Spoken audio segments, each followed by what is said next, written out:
देखेंगे अभी रेजोनेंस के क्वेश्चन, यानी रेजोनेंस से किस टाइप के क्वेश्चन बनते हैं। तो पहला क्वेश्चन है, the resonance curve at half power frequency point the value of Q. तो क्यू की वैल्यू रेजोनेंस कर्व में हाफ पावर पॉइंट पर क्या होती है, क्यू की वैल्यू यहाँ पर होती है 1।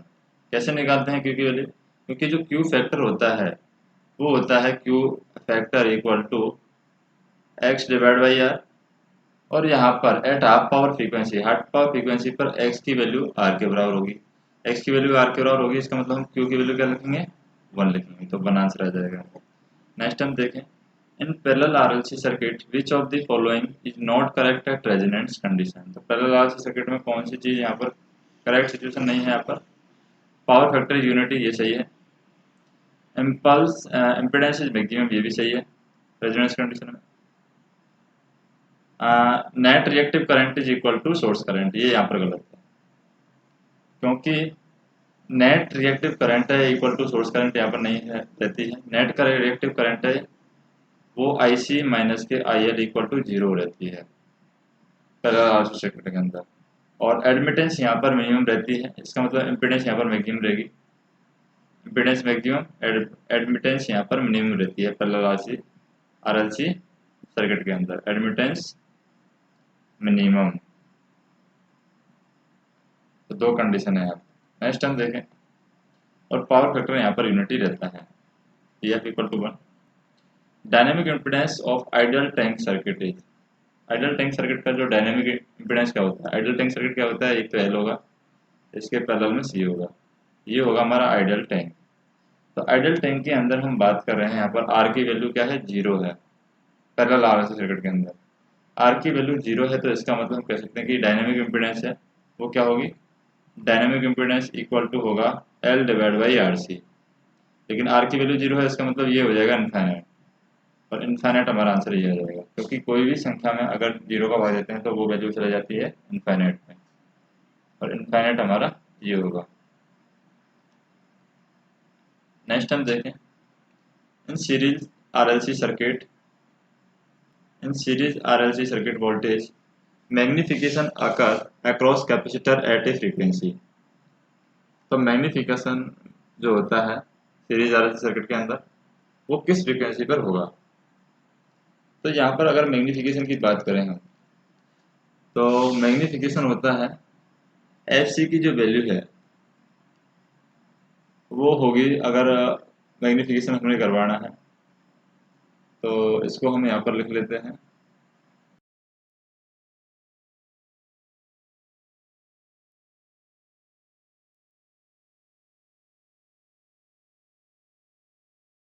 पाई अंडर रूट है। और एफ सी के अलावा अगर एफ एल की वैल्यू की बात करें हम यहाँ पर, तो एफ एल की वैल्यू क्या होगी, ये तो एफ सी की वैल्यू होगी 1/2 पाई एल सी, ये ऑप्शन नहीं है यहाँ पर, 1 माइनस के under root R square C divide by 12, ये लेस देन होगी, या फिर हम बोल सकते हैं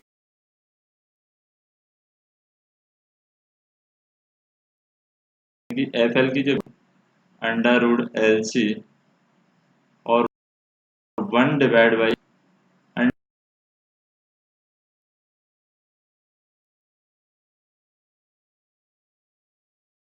अंडर रूट स्क्वायर की वैल्यू होती है, और ये हमारी एफ सी की वैल्यू होती है।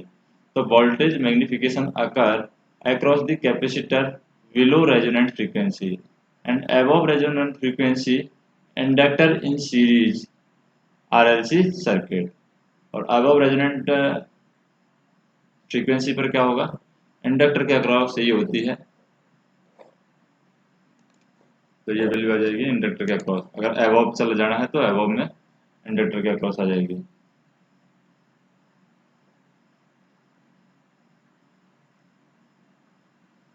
तो ये रेजोनेंट फ्रीक्वेंसी है F C across the capacitor at a frequency resonant frequency. Next हम देखें, the resonant circuit has a 10 ohm resistance, the resonant circuit has 10 ohm resistance. If the supply voltage is 10 volt, then the power at half power frequency. तो half power frequency पर power की value क्या होगी? तो यहाँ पर half power frequency पर जाने के लिए हमें क्या करना होगा? यहाँ पर हाफ पावर फ्रीक्वेंसी को कैलकुलेट करना है। तो सबसे पहले तो रेजोनेंट कंडीशन में हम देखें जो आई की वैल्यू है एट रेजोनेंस, आई की जो वैल्यू है वो होती है बी डिवाइड बाई आर से हम देख लेंगे।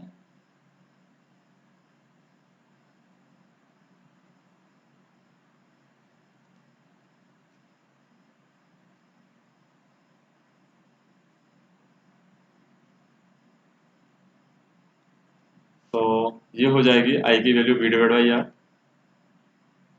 यानी कि 10 डिवाइड बाई 10 से भी हम सॉल्व कर रहे हैं। तो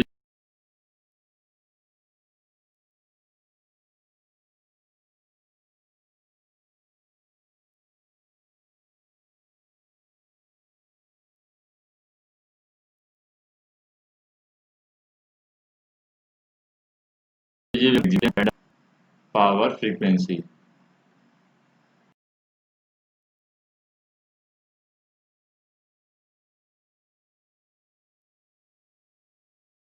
पावर की वैल्यू पूछी है मुझे।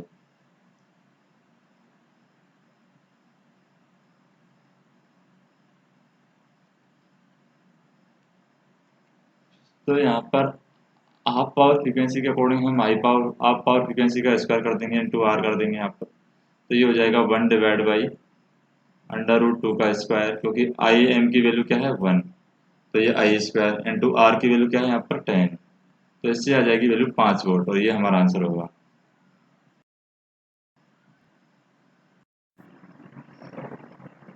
नेक्स्ट हम देखें यहाँ पर जैसे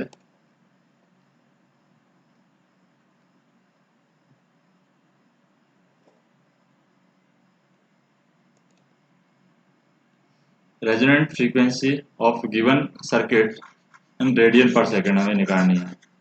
तो इस सर्किट की रेजोनेंट फ्रीक्वेंसी हमें निकालनी है, तो हम कैसे निकालेंगे सर्किट की रेजोनेंट फ्रीक्वेंसी? सबसे पहले तो रेजोनेंट फ्रीक्वेंसी होती है वो हम निकालेंगे omega equal to 1 divide by √ L equivalent और सी इक्वलेंट, एल इक्वलेंट और सी इक्वलेंट से हम निकालेंगे। तो यहाँ पर एल इक्वलेंट की वैल्यू क्या होगी? जैसे कि यहाँ पर पॉइंट इधर की साइड है और इसमें पॉइंट इधर की साइड है, यानी एक दूसरे के विपरीत है पॉइंट। इसका मतलब हमारा जो एल इक्वलेंट की वैल्यू होगी वो हम पहले जोड़ देंगे L1 प्लस L2 माइनस के 2m होगा, क्योंकि ये पॉइंट है विपरीत साइड में है। इसको हम L1 मान लेते हैं, इसको हम L2 मान लेते हैं। अगर ये तो हम इसको जोड़ देते हैं तो ये वैल्यू हो जाएगी हमारी 2 प्लस 2 माइनस के 2 इंटू 1, तो ये हो जाएगी वैल्यू 2 फाइनली। और सी इक्वलेंट की वैल्यू क्या है? यहाँ पर 2 है, वैल्यू है वो हम कैलकुलेट कर लेंगे, यानी ओमेगा की वैल्यू क्या हो जाएगी 1 डिवाइड बाई √ एल इक्वलेंट हमारा 2 आया 4 रेडियन पर सेकेंड, और 0.4 रेडियन पर सेकेंड यहाँ पर कौन सा आंसर है? अगर हम बात करें 0.4 रेडियन पर सेकेंड या 0.5 रेडियन पर सेकेंड है, ये ऑप्शन है हमारा 0.5 रेडियन पर सेकेंड। नेक्स्ट हम देखें जैसे ये क्वेश्चन है, यहाँ पर दे रखा है at resonant frequency a series RLC circuit at resonance frequency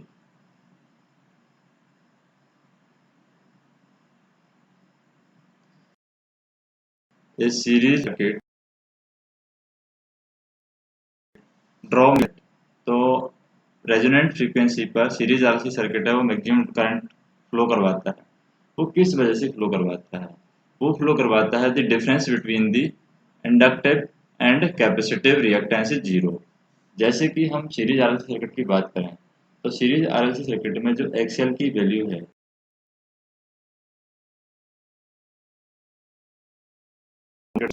लेकिन अगर हम जेड की बात करें सीरीज आर सर्किट में, तो ये होगा आर प्लस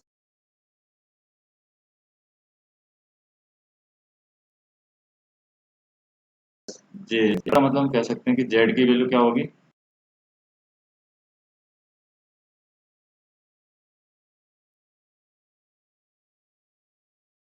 आर। इसका मतलब हम कह सकते हैं कि आई मैक्सिमम करंट की वैल्यू क्या होगी, आई मैक्सिमम करंट की वैल्यू होती है V H divide by R. इसके इक्विवेलेंट आर है। अगर ये मिनिमम है, आर की वैल्यू अगर मिनिमम है, तो इसका मतलब हम कह सकते हैं कि आई मैक्सिमम होगी यहाँ पर।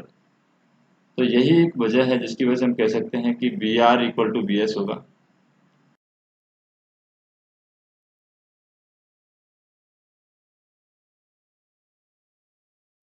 और जीरो।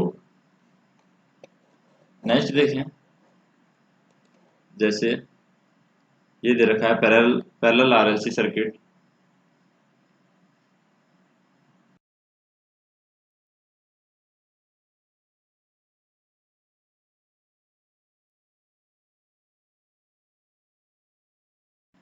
तो सबसे पहले तो वो आरएलसी सर्किट है, वो रेजोनेंट कंडीशन में क्या कर रहा है, ऑपरेट हो रहा है। लेकिन अगर सप्लाई फ्रीक्वेंसी को फर्दर इंक्रीज कर दिया जाए, तो नेटवर्क के पावर फैक्टर पर क्या इफेक्ट पड़ेगा। अगर सप्लाई फ्रीक्वेंसी को इंक्रीज कर दिया जाए तो नेटवर्क का पावर फैक्टर है वो लीड कर जाएगा। फ्रीक्वेंसी को जैसे ही बढ़ाएंगे हम लीड कर जाएगा, क्योंकि यूनिटी पावर फैक्टर पर क्या होता है, यूनिटी पावर फैक्टर पर जो वैल्यू होती है V C equal to V L होता है, यानी कि यूनिटी पावर फैक्टर पर ये दोनों बराबर होते हैं, यानी फ्रीक्वेंसी पर कोई फर्क नहीं पड़ता है। लेकिन अगर अगर हम यहाँ पर फ्रीक्वेंसी को बढ़ाते हैं, रेजोनेंट फ्रीक्वेंसी को बढ़ाते हैं, कह सकते हैं कि वी सी की जो वैल्यू है वो बढ़ेगी। मतलब वी सी बढ़ रहा है, कैपेसिटी बढ़ रहा है, तो लीडिंग पावर फैक्टर बढ़ेगा। नेक्स्ट देखें, जैसे for the tank circuits on below the current circulating in the circuit. तो यहाँ पर करंट की वैल्यू क्या होगी जो कि यहाँ पर सर्कुलेट हो रही है। तो करंट की वैल्यू हम कैलकुलेट करते हैं।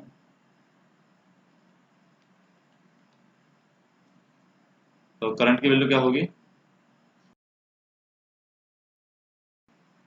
वैल्यू निकालें। तो सबसे पहले तो डायनेमिक इम्पीडेंस हम देखें टैंक सर्किट की। डायनेमिक इम्पीडेंस टैंक सर्किट क्या होगी, dynamic impedance of this tank circuit equal to R divide by R, L divide by R C. अब यहाँ पर इसका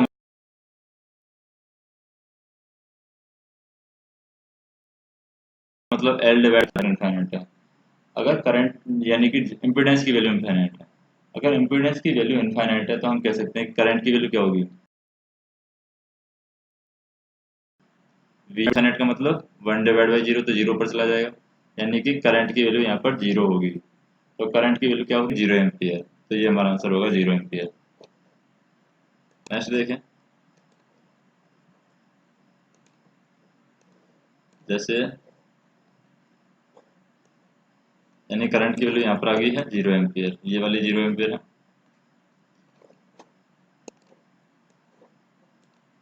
नेक्स्ट क्वेश्चन है यहाँ पर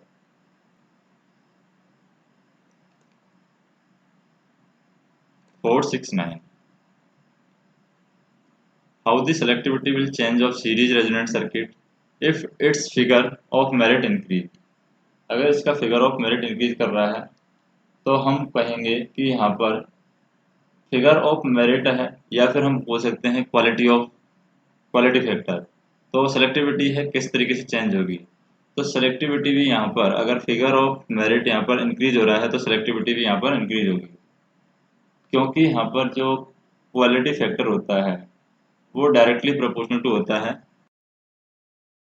क्वालिटी फैक्टर की सेलेक्टिविटी। तो इसके अकॉर्डिंग सेलेक्टिविटी है, अगर मेरिट चेंज हो रही है तो सेलेक्टिविटी भी यहाँ पर चेंज होगी, यानी फिगर ऑफ मेरिट चेंज होगी तो सेलेक्टिविटी भी चेंज होगी।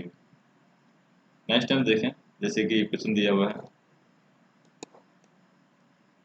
क्वेश्चन क्या है, विच of the following is not true about the resonance curve at half power frequency. तो हाफ पावर फ्रीक्वेंसी पर रेजोनेंट कर्व के बारे में कौन से स्टेटमेंट यहाँ पर सही है।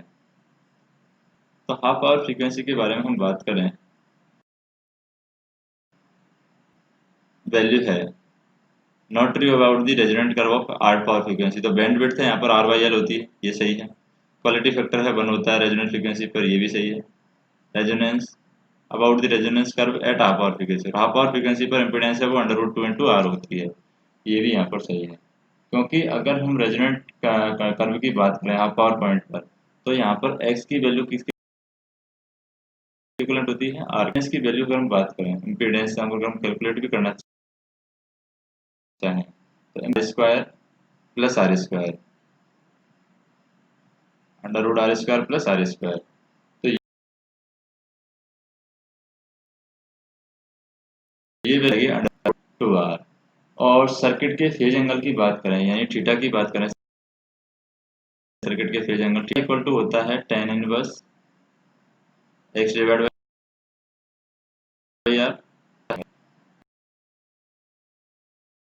अगर इसमें एंगल की भी बात करें तो सर्किट का फेज एंगल यहाँ पर ऐसे x इक्वल टू आर है यानी कि tan इनवर्स 1, और थीटा की वैल्यू tan इनवर्स 1 में क्या हो जाती है 45 डिग्री, यानी थीटा आ गया हमारे पास में 45 डिग्री। अगर थीटा हमारे पास में 45 डिग्री आ गया है तो क्वालिटी फैक्टर हम निकाल सकते हैं। क्वालिटी फैक्टर क्या होता है, क्वालिटी फैक्टर होता है x divide by R resonant condition में। तो ये हो जाएगा x और r की वैल्यू 1 है तो यहाँ पर 1 हो जाएगा, क्योंकि दोनों की वैल्यू बराबर है तो 1 हो जाएगा। तो यहाँ पर हम कहें कि एक तो हमारे पास सर्किट फेज एंगल यहाँ पर 45 डिग्री नहीं दे रखा है तो ये गलत है, तो ये यहाँ पर गलत है, यहाँ पर 45 डिग्री ही होता है। तो यहाँ पर नॉट ट्रू पूछा है, नॉट ट्रू का मतलब फोर्थ ऑप्शन यहाँ पर सही है। दूसरा क्वालिटी फैक्टर हमने देख लिया बना रहा है यहाँ पर। बैंड विड्थ की बात करें हम, बैंड विड्थ होता है R by L, bandwidth है आर बाई एल ही होता है सेकंड में। या फिर बैंड विड्थ को हम ऐसे भी बोल सकते हैं कि आर डिवाइड बाई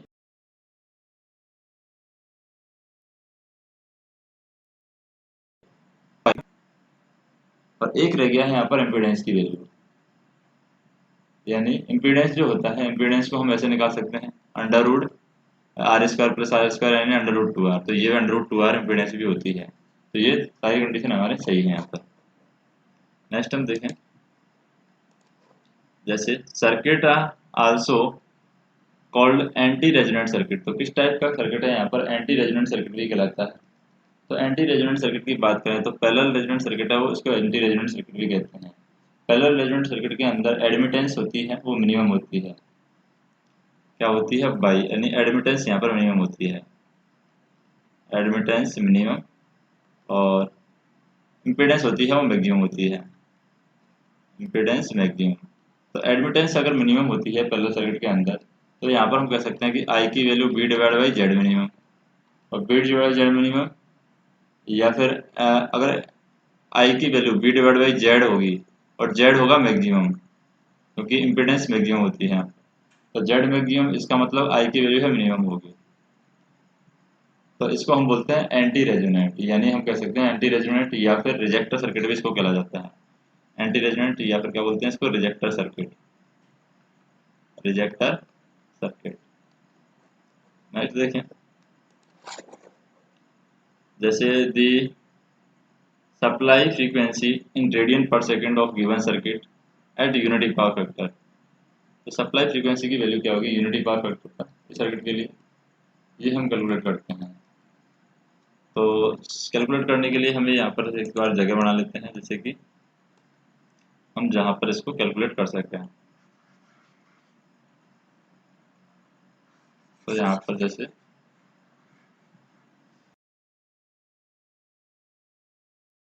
ये जगह है,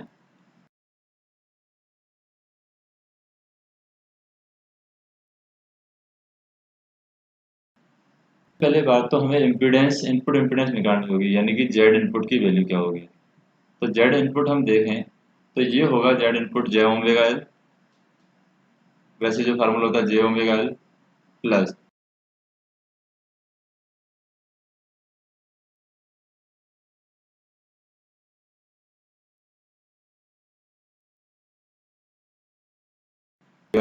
होता है। अब इसको अगर हम जेड इनपुट के अकॉर्डिंग हम इसको डालें तो जे ओमेगा एल की जो वैल्यू है यहाँ पर, ये जे ओमेगा एल होगा 1 divide by 1 plus 4 omega square, और यहाँ पर भी हम देखें, यहाँ पर जैसे कि आर की वैल्यू 1 होगी, जे ओमेगा स्क्वायर से हमने 4 निकाल लिया यहाँ पर सी के अकॉर्डिंग, क्योंकि जे ओमेगा एल है ये यहाँ पर से बजुगुणा होगा, तो इसके अकॉर्डिंग वैल्यू हो गई है प्लस ओमेगा, और यहाँ पर हो जाएगा 1 प्लस के ओमेगा, यानी कि 1 प्लस के 4 टाइम्स ओमेगा स्क्वायर, यानी यहाँ पर हो जाएगा माइनस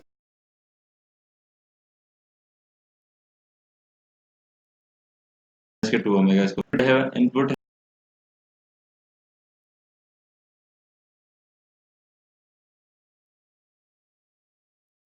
है, वो क्या होता है, ओमेगा प्लस 4 ओमेगा की power 3 minus 2 omega equal to 0। तो यहाँ पर हम कहें -1 इक्वल टू 0 होगा अगर इसको हम सॉल्व करें तो।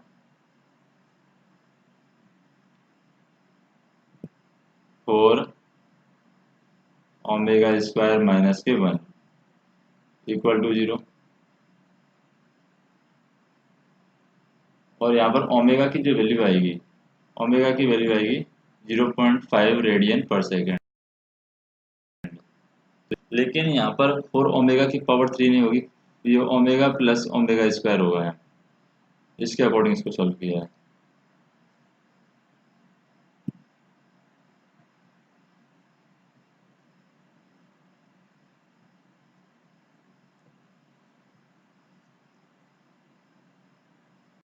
ये 0.5 रेडियन पर सेकेंड। नेक्स्ट हम देखें यहाँ पर, जैसे ये सीरीज आरएलसी सर्किट है जिसमें रेजोनेंट फ्रीक्वेंसी दे रखी है यहाँ पर 1 किलो हर्ट्ज,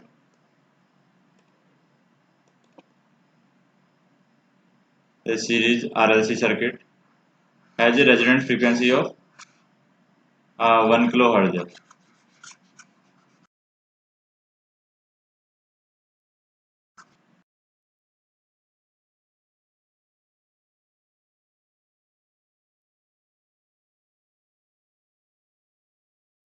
की वैल्यू 50 होनी चाहिए। If each of the R, L and C is doubled from its original value, तो न्यू क्वालिटी फैक्टर की वैल्यू यहाँ पर क्या होगी? तो न्यू क्वालिटी फैक्टर की वैल्यू यहाँ पर अगर हम निकालना चाहें तो न्यू क्वालिटी फैक्टर की वैल्यू क्या होगी? जैसे Q की वैल्यू है Q equal to,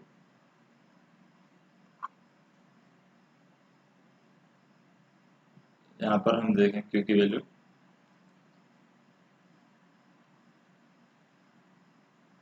series RLC circuit के अंदर रखा है, और यहाँ पर सीरीज आरएलसी सर्किट के अंदर रेजोनेंट फ्रीक्वेंसी दे रखी है 1 किलो हर्ट्ज, क्वालिटी फैक्टर दे रखा है 50, सर्किट की वैल्यू डबल कर दी जाए। सीरीज आरएलसी सर्किट के अंदर क्यू फैक्टर की वैल्यू हम देखते हैं सबसे पहले, यानी क्यू का मान क्या होता है? क्यू का मान होता है एफ होती है, और ये दे रखी है हमें 50।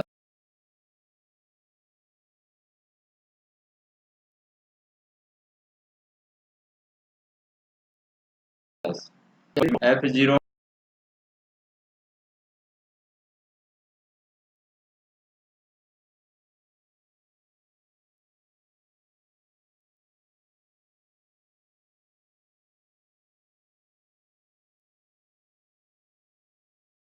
एफ आउट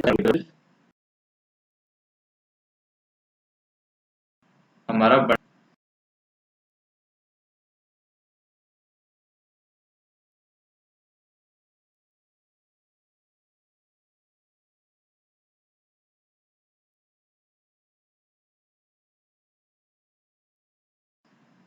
बाई 2 ये। अब हम कहें कि बैंडविड्थ है, कि बैंडविड्थ का आंसर होता है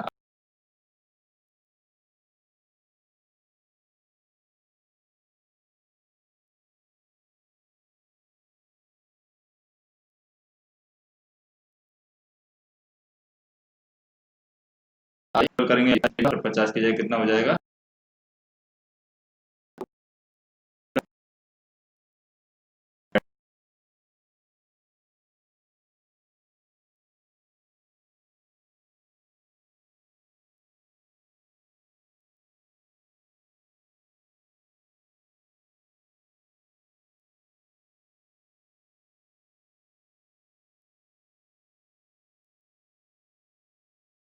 बाई बैंडविड्थ।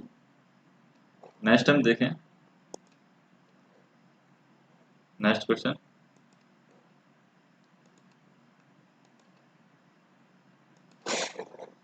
जैसे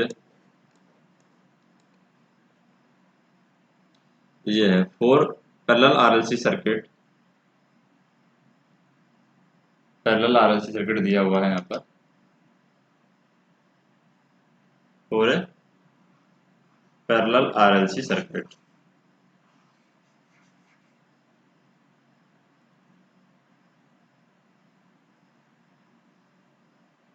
parallel RLC circuit is under root 8 radian per second and bandwidth दे रखी है यहाँ पर 2 रेडियन पर सेकेंड। तो what is the resonant frequency, resonant frequency की वैल्यू यहाँ पर क्या होगी? तो रेजोनेंट फ्रीक्वेंसी की वैल्यू हमें निकालनी है यहाँ पर। तो सबसे पहले तो हम देखें ओमेगा डी की वैल्यू, डैम्प्ड फ्रीक्वेंसी की वैल्यू क्या होगी? डैम्प्ड फ्रीक्वेंसी की जो वैल्यू होती है यहाँ पर वो होती है अंडर माइनस के अल्फा स्क्वायर, और ये दे रखी है अंडर रूट 8। तो इसका मतलब अल्फा की जो वैल्यू होती है, अल्फा की वैल्यू होती है बैंडविड्थ डिवाइड बाई 2, बैंडविड्थ का आधा होता है अल्फा। तो ये हो जाएगा यहाँ पर बैंडविड्थ डिवाइड बाई 2, बैंडविड्थ कितनी दे रखी है यहाँ पर, बैंडविड्थ हमारे पास में यहाँ पर आई नहीं है प्रॉपर तरीके से यहाँ पर, लेकिन अगर बैंडविड्थ को हम जानना चाहें तो ये अंडर रूट 8 है, तो ये आ जाएगी 6 omega net.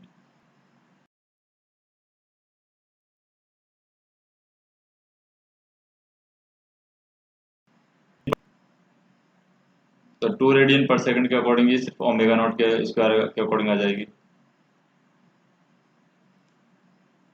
Bandwidth divide by 2, और बैंडविड्थ दे रखी है 2, तो 2 डिवाइड बाई 2 यानी कि अल्फा की वैल्यू आ गई 1।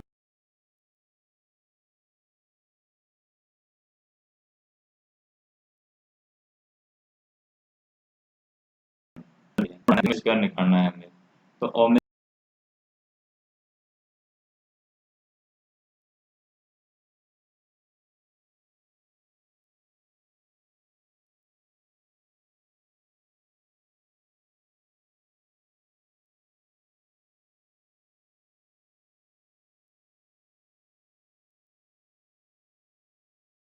नॉट का स्क्वायर बना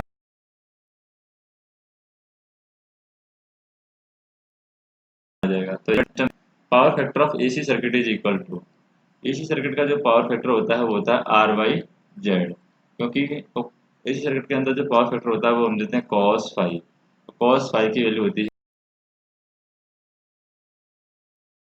है आर डिवाइड पावर फैक्टर है। नेक्स्ट हम देखें,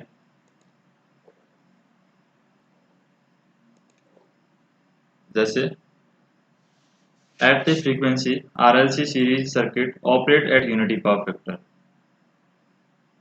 तो यहाँ पर आरएलसी सीरीज सर्किट है, यूनिटी पावर फैक्टर पर ऑपरेट हो रहा है एट द फ्रीक्वेंसी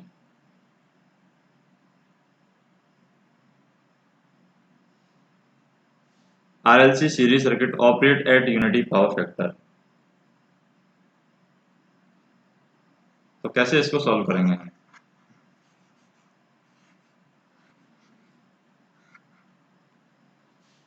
तो यूनिटी पावर फैक्टर यहाँ पर ऑपरेट होगा और हम इसको सॉल्व करें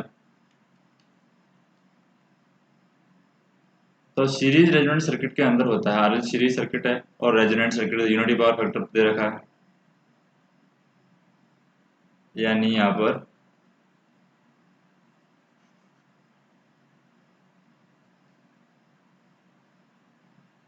ये कंडीशन हमें दे रखी है यूनिटी पावर फैक्टर।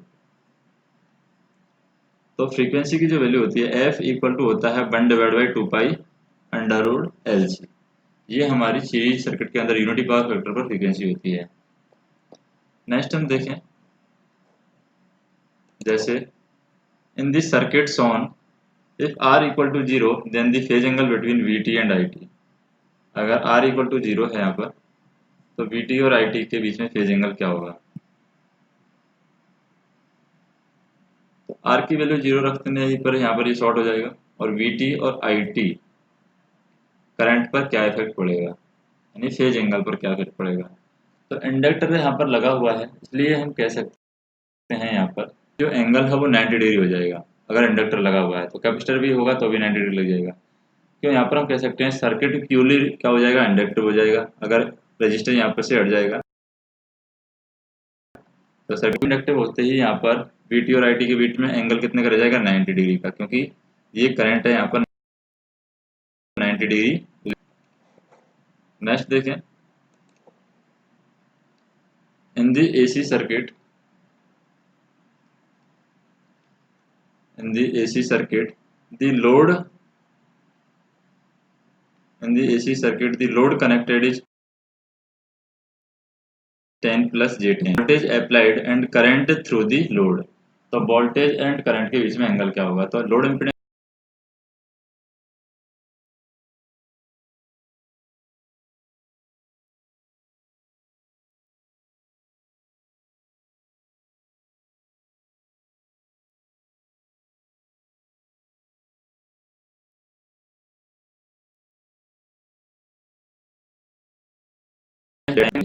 और वोल्टेज है यहाँ पर करंट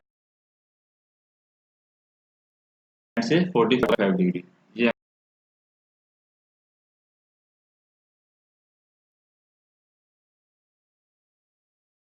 हम कैसे, यानी एंगल प्लस आ रहा है मतलब लीड कर रहा है, माइनस आता मतलब कि लैग करता है। नेक्स्ट हम देखें,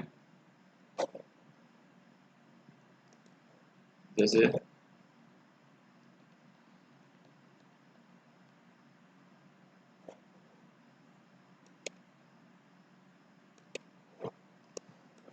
यहाँ पर है ये question 479 number question.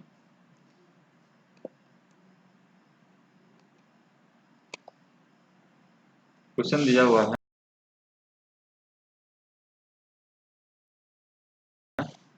Through the 10 ohm resistor. तो 10 ओम रजिस्टर में करंट की वैल्यू क्या होगी। तो सबसे पहले तो यहाँ पर हम देखें एक इंडक्टर है, यहाँ पर रजिस्टर नहीं है, तो ये रजिस्टर को बनाना है, तो ये 10 ओम का रेजिस्टेंस हो गया। फिर 2 ओम का कन्वर्ट शॉर्ट कर देंगे। अब हमें करंट डिवीजन रूल अप्लाई करना है, करंट डिवीजन रूल में अप्लाई करना है। तो यहाँ पर अगर हम करंट की वैल्यू निकालना चाह रहे हैं तो इसका मतलब हम ऊपर किसको रखेंगे, अपोजिट वाले को, यानी 5 को ऊपर रखेंगे। एडिशन कर देंगे, दोनों का योग कितना हो जाएगा 15, 10 और 5 का 15 का, क्योंकि पैरेलल में, इंटू 2 एम्पियर। तो ये हो जाएगा 1/3 इंटू 2। थ्री का अगर हम भाग देते हैं यहाँ पर,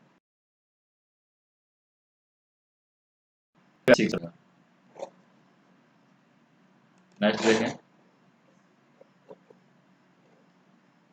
जैसे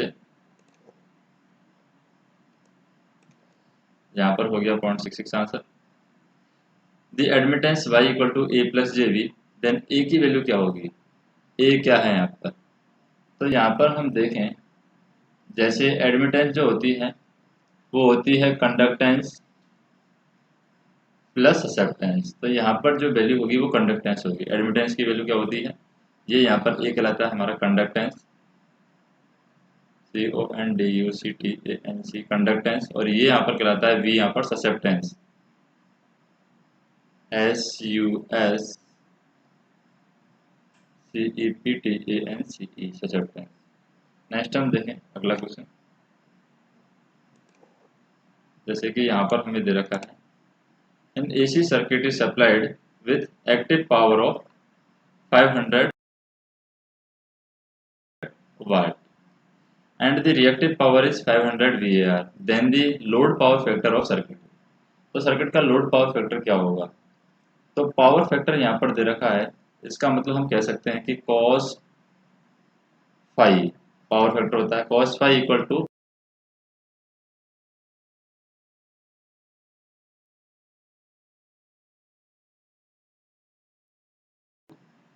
इससे हम निकालेंगे। तो यहाँ पर हम देखें कि cos तो यहाँ पर दिया हुआ ही है, और tan inverse Q divide by Q यहाँ पर क्या है 500, एक्टिव पावर भी यहाँ पर 500 है, यानी कि 40 cos 45 की वैल्यू अगर हम देखें तो वैसे अगर ट्रिग्नोमेट्री से भी हम देखें cos 45 की वैल्यू, तो यहाँ पर cos 45 की वैल्यू होती है 1√2। तो ये हमारा आंसर आ जाएगा 1√2। नेक्स्ट हम देखें, जैसे ये आंसर आ गया हमारा 1√2। ए चौक कैन बी रिप्रेजेंटेड बाई, एक चौक को किसके द्वारा रिप्रेजेंट किया सकता है? RL सर्किट के द्वारा हम रिप्रेजेंट कर सकते हैं। यानी इस तरीके से एक चौक को रिप्रेजेंट किया जा सकता है, इसको हम बोलते हैं चौक, जो कि ट्यूबलाइट में भी लगी रहती है। Impedance at resonance, impedance at resonance offered by parallel resonance. तो पैरेलल रेजोनेंस के द्वारा जो इम्पीडेंस ऑफर्ड की जाती है उसे हम क्या बोलेंगे? Maximum given by impedance at resonance offered by parallel resonance circuit is maximum given by L divide by RC। ये मैक्सिमम होती है जो पैरेलल रेजोनेंस के साथ में दी जाती है इम्पीडेंस। एडमिटेंस दिया जाती है यहाँ पर मिनिमम और इम्पीडेंस दी जाती है मैक्सिमम। नेक्स्ट हम देखें यहाँ पर, जैसे कि Z1 दे रखा है, Z2 दे रखा है, Z1 डिवाइड बाई Z2 क्या होगा? तो Z1 डिवाइड बाई Z2 जैसे 20 में 5 का भाग देंगे तो 4 आ जाएगा, तो 4 तो आ जाएगा। लेकिन एंगल की बात करें तो 60 माइनस के 30 यानी एंगल 30 आएगा। तो 4 एंगल 30 कौन से ऑप्शन में है? यहाँ पर ए ऑप्शन में, तो ये आ जाएगा। नेक्स्ट देखें, जैसे यहाँ पर दिया हुआ है, what will be the instantaneous value of alternating voltage which is represented by Vt equal to 120 sin 11t minus के 20 volt when the value of t is 10। तो वैल्यू ऑफ t यहाँ पर 10 दे रखी है, तो इसके अकॉर्डिंग इंस्टेंटेनियस वैल्यू की बात करें तो t इक्वल टू 10 दे रखी है, तो 110 में से 10 जाएगा तो sin 90 आ जाएगा। और 120 और sin 90 का मान होता है 1, तो ये आ जाएगी 120 वैल्यू, इंस्टेंटेनियस वैल्यू आ जाएगी यहाँ पर। यानी कि t की वैल्यू 10 यानी v ऑफ 10 इक्वल टू 120, और ये हमारा आंसर होगा। नेक्स्ट हम देखें,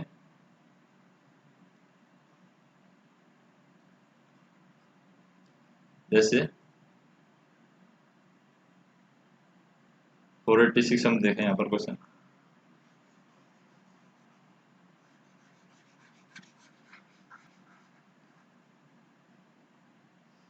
what is the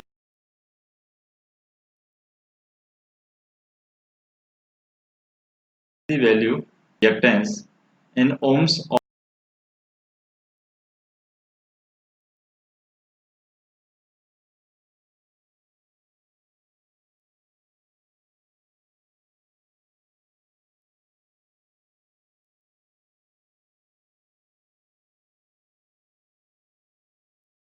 of a circuit? हुआ है कि पहला ही बात दे रखी है, what will be the value of capacitive reactance of circuit supplied with 25 hertz supply, capacitive reactance of circuit is 30 ohm.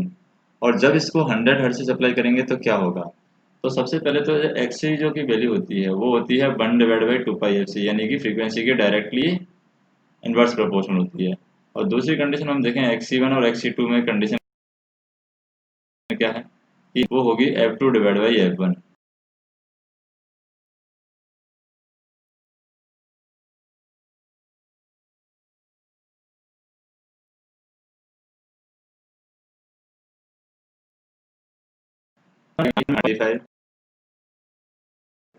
और पॉजिटिव रिएक्टेंस है यहाँ पर वो दे रखा है 30 आ जाएगा।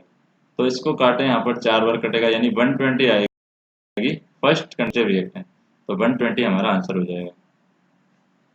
नेक्स्ट हम देखें, जैसे कि ये सीरीज RLC सर्किट है capacitance, inductance and resistance, capacitance, inductance और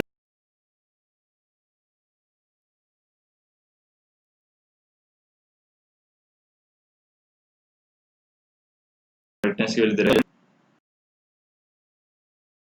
2 पाई अंडर,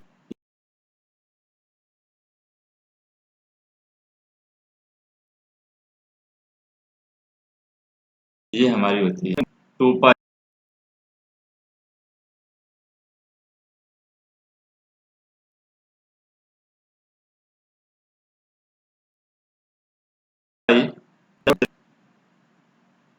और सी की बात करें हम तो सी दे रखा है यहाँ पर 0.8 यानी 0.08 0.018 इंटू 10 की पावर -6। ये वैल्यू दे रखी है। तो इससे हमारी फ्रीक्वेंसी आ जाएगी 26.52 हर्ट्ज है। नेक्स्ट देखें, यानी यहाँ पर आंसर हो गया 26.52 और यहाँ पर हो गया हमारा 120। नेक्स्ट देखें 488।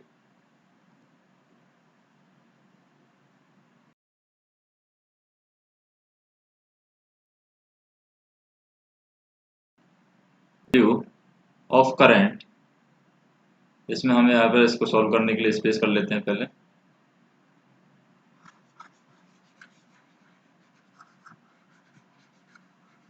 जैसे अब सॉल्व करें,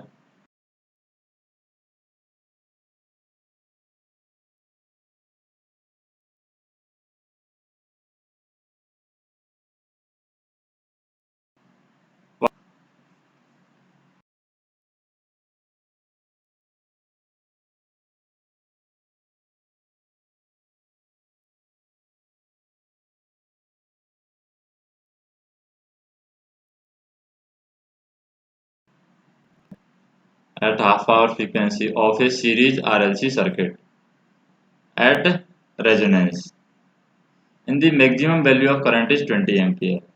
तो मैक्सिमम वैल्यू ऑफ करंट यहाँ पर 20 एम्पियर दे रखी है। इसके अकॉर्डिंग बात करें और हाफ आवर फ्रीक्वेंसी की बात कर रखी है, the value of current at half hour frequency at half power of series RLC circuit at resonance when the maximum value of current is 20 ampere. तो मैक्सिमम करंट 20 एम्पियर दे रखी है, तो ये यहाँ पर आ जाएगी I M divide by root two से हम निकाल लेंगे। तो 20 डिवाइड बाई रूट टू की वैल्यू क्या होती है, 20 डिवाइड बाई रूट टू की वैल्यू होती है यहाँ पर 14.44 आंसर आ जाएगा। नेक्स्ट हम देखें, what is the value of quality factor of series RLC circuit having the capacitance of 0.01 and inductance of 1 millihenry।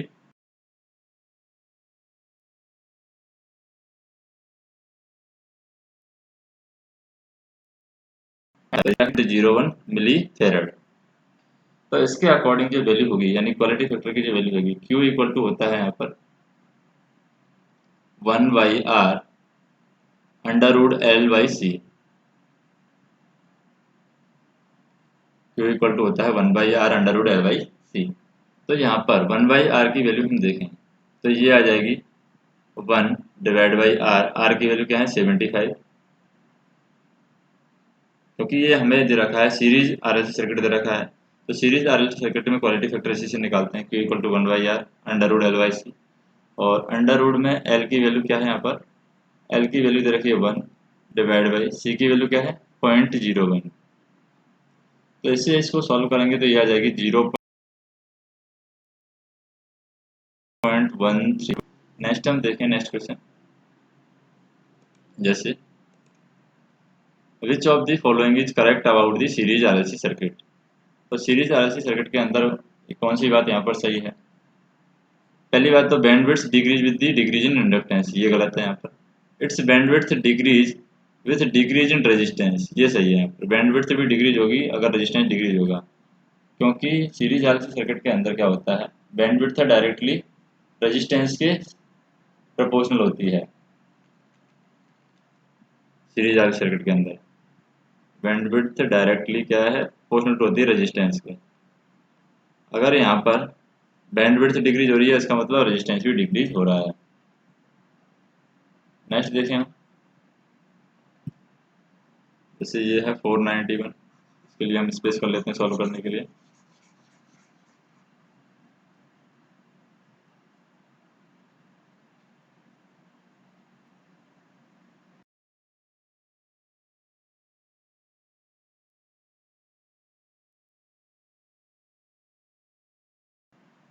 Two ampere, तो करंट दे रखी है 2 एम्पियर, तो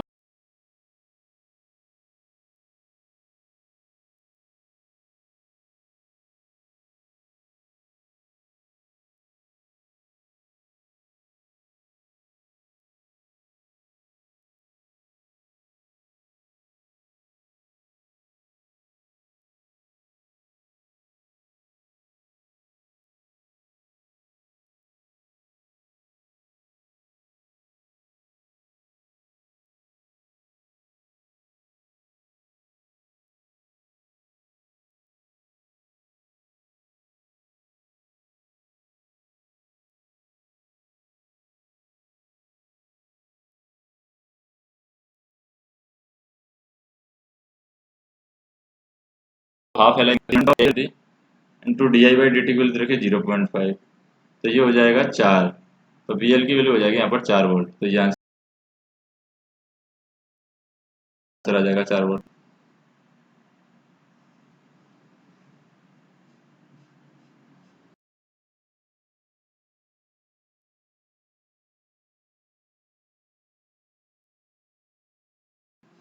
square value of current wave form given by the figure. तो root mean square value क्या होगी wave form की, जो कि यहाँ पर फिगर में दिखा रखी है। तो रूट मीन स्क्वायर की वैल्यू अगर हम निकालें यहाँ पर, यानी कि आरएमएस वैल्यू हम देख बोलते हैं इसको, तो वी आर एम एस की वैल्यू क्या होगी। तो फिगर के अकॉर्डिंग बात करें हम वी आर एम एस की वैल्यू, तो जैसे बी दे रखा है यहाँ पर, वी इक्वल टू होता है V N sine omega T.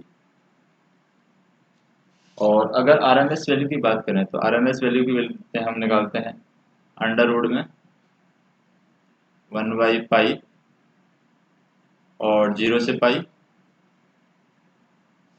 पाई V M sine omega T, V M sine omega T का whole square into D omega T.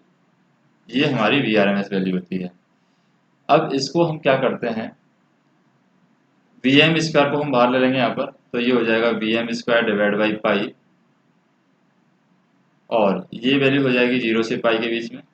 V M को बाहर में ले लिया है, और साइन ओमेगा टी, यानी साइन ओमेगा टी को हम चेंज कर लेते हैं, साइन स्क्वायर थीटा को हम sine square theta, omega T को हम थीटा बोल सकते हैं, साइन स्क्वायर थीटा को हम चेंज कर सकते हैं 1 - के cos square omega T divide by 2।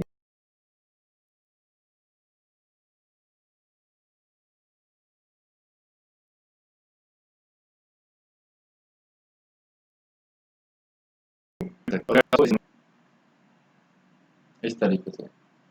अब यहाँ पर क्या है, इसको भी अगर सॉल्व करें तो ये हो जाएगा V M square divide by 2 pi,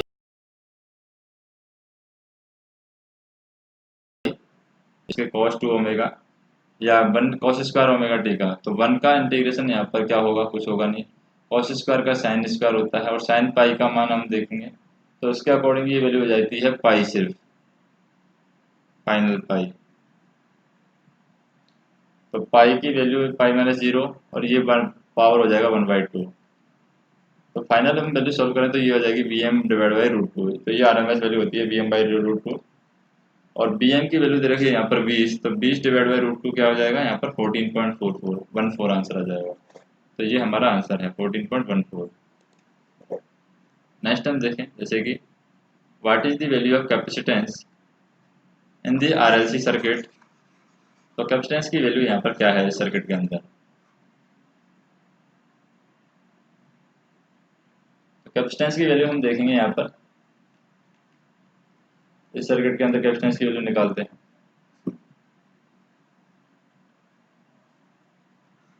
R L और सी, इनके अक्रॉस वोल्टेज दे रखा है। और माइक्रोफैराड में हमें कैपेसिटेंस की वैल्यू निकालनी है। तो सबसे पहले तो हम यहाँ पर बात करें कि 5 एम्पीयर करंट भी फ्लो दे रखा है यहाँ पर। तो सबसे पहले जो बी आर की वैल्यू है, यानी कि बी आर आई की वैल्यू यहाँ पर दे रखी है, सिर्फ आर की वैल्यू हम निकालना चाहें यहाँ पर, सिर्फ आर की वैल्यू, तो हम आर की वैल्यू निकाल सकते हैं बी आर, यानी रेजिस्टेंस का अक्रॉस जो वोल्टेज है divide by current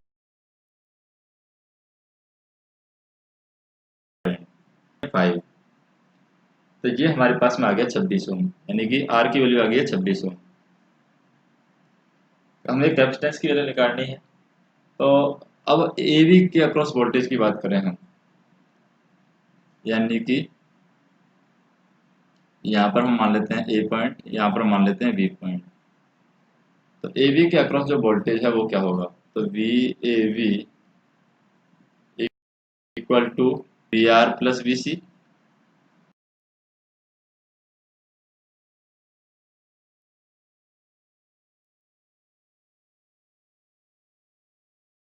we R की, अगर हम कैपेसिटेंस वोल्टेज को निकालना चाहें तो वोल्टेज डिवीजन रूल लगा देते हैं हम यहाँ पर, यानी वी सी इक्वल टू अगर वोल्टेज डिवीजन रूल लगाना चाहें VC इक्वल टू, तो वोल्टेज डिवीजन रूल लगाते हैं तो उसी के अक्रॉस जैसे यहाँ पर वोल्टेज निकालना चाह रहे हैं तो ये XC ऊपर आ जाएगा,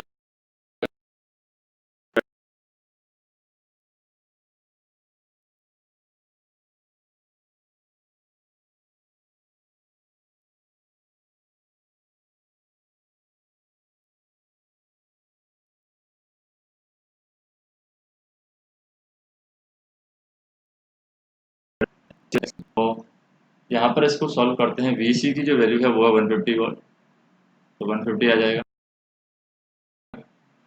XC की वैल्यू 1/2 पाई FC,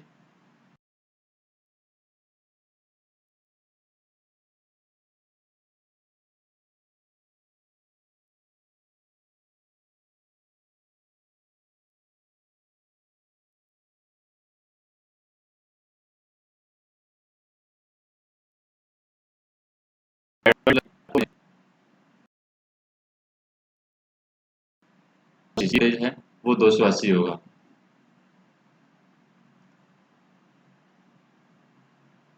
अब इसको हम सॉल्व करें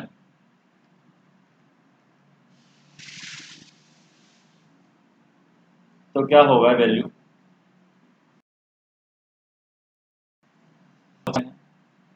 या ऐसे भी सॉल्व कर सकते हैं, क्योंकि पाई की वैल्यू, एफ की वैल्यू यहाँ पर दे रखी है, हर्ज 60 हर्ज है। सी की वैल्यू सिर्फ हमें नहीं दे रखी है, सी की वैल्यू हमसे पूछी है। तो यहाँ से सी की वैल्यू अगर हम निकालना चाहें तो ये इस तरीके से निकाल सकते हैं, यानी कि 150 प्लस के 150 के मल्टीप्लाई में हो जाएगा FRC, यानी इसको हम सॉल्व कर लेंगे LCM लेकर के, तो ये वैल्यू हो जाएगी 2 पाई इंटू 60 इंटू RC।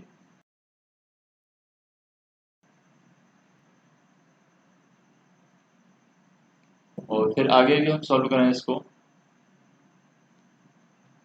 या फिर 280 के अकॉर्डिंग सॉल्व करेंगे तो ये सी की वैल्यू हमारी आ जाएगी इस तरीके से 88.42, और ये हमारा आंसर होगा 88.42। नेक्स्ट हम देखें, जैसे ये दिया हुआ है, calculate the value, calculate the value of resonant frequency, calculate the value of resonant frequency of a tank circuit having 0.01 millifarad and inductance 0, inductance भी दे रखा है और कैपेसिटेंस भी दे रखा है। रेजोनेंट फ्रीक्वेंसी पूछिए तो रेजोनेंट फ्रीक्वेंसी हम निकाल सकते हैं FR equal to 1/2 pi under root LC से।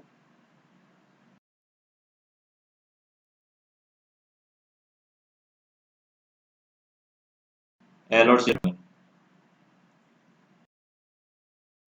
तो दोनों ही आंसर है। पहला क्वेश्चन का आंसर है 88.42 और ये है 15 अब नेक्स्ट क्वेश्चन देखते हैं। जैसे ये देख लेते हैं 496,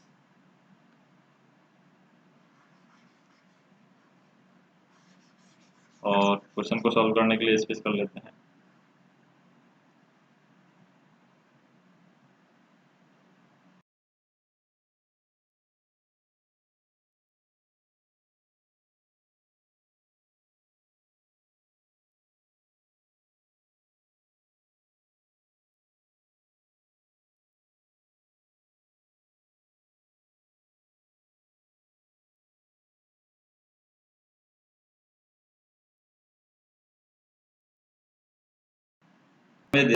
और 4 एम्पियर करंट है यहाँ पर फ्लो हो रही है, तो ये क्या वैल्यू होगी यहाँ पर, तो पी एवरेज वैल्यू क्या होगी,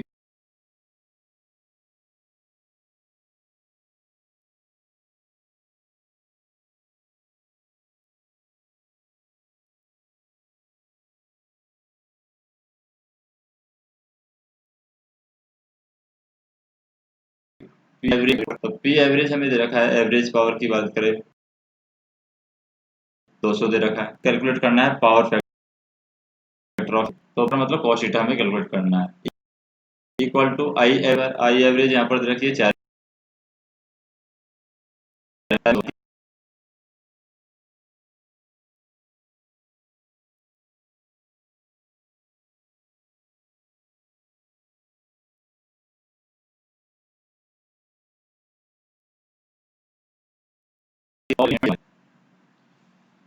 नेक्स्ट हम देखें 3 electric bulb of 70 watt each are connected in parallel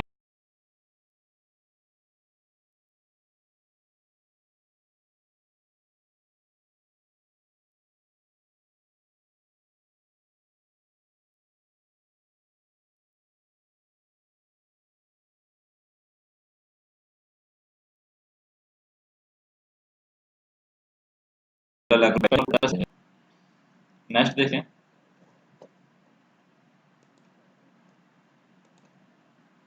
जैसे वैल्यू दी हुई है यहाँ पर which of the following is the expression of quality factor of parallel RLC circuit. तो कौन सा एक्सप्रेशन है यहाँ पर, वो दिया हुआ है quality factor of parallel RLC circuit. तो पैरेलल आरएलसी सर्किट का क्वालिटी फैक्टर निकालने का जो फार्मूला होता है वो यहाँ पर होता है Q equal to R under root L Y under root C by L. ये पैरेलल के लिए है, क्वालिटी फैक्टर के लिए। नेक्स्ट हम देखें at resonant frequency the impedance of series RLC circuit. तो सीरीज आरएलसी सर्किट की जो इम्पीडेंस होती है यहाँ पर वो होती है जैसे कि 1/j⍵c इक्वल टू j⍵। तो यहाँ पर हम ऐसे भी कर सकते हैं कि टोटल इम्पीडेंस है वो प्योरली रजिस्टिव होनी चाहिए, यानी जेड इक्वल टू आर होनी चाहिए। तो रेजोनेंट कंडीशन के अंदर so impedance total impedance is purely resistive for the series RLC circuit. तो ये होगा हमारा प्योरली रजिस्टिव आंसर होगा। नेक्स्ट हम देखें जैसे कि लास्ट क्वेश्चन है यानी 500 नंबर क्वेश्चन देखें, उसके बाद में हम बाकी क्वेश्चन नेक्स्ट वीडियो में देखेंगे। ये लास्ट क्वेश्चन देख लेते हैं। Which of the following represent the relation between the peak and average value of current for a sine wave। तो peak and average value of current wave form of sine wave के लिए कौन सा relation यहाँ पर दिखाया जाता है। आई एवरेज की जो वैल्यू दी जाती है पाई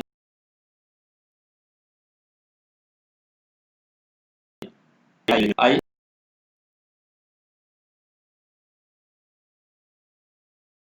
एवरेज की वैल्यू आ जाती है 3 7 और खोला जाएगा। तो आई एवरेज वैल्यू होती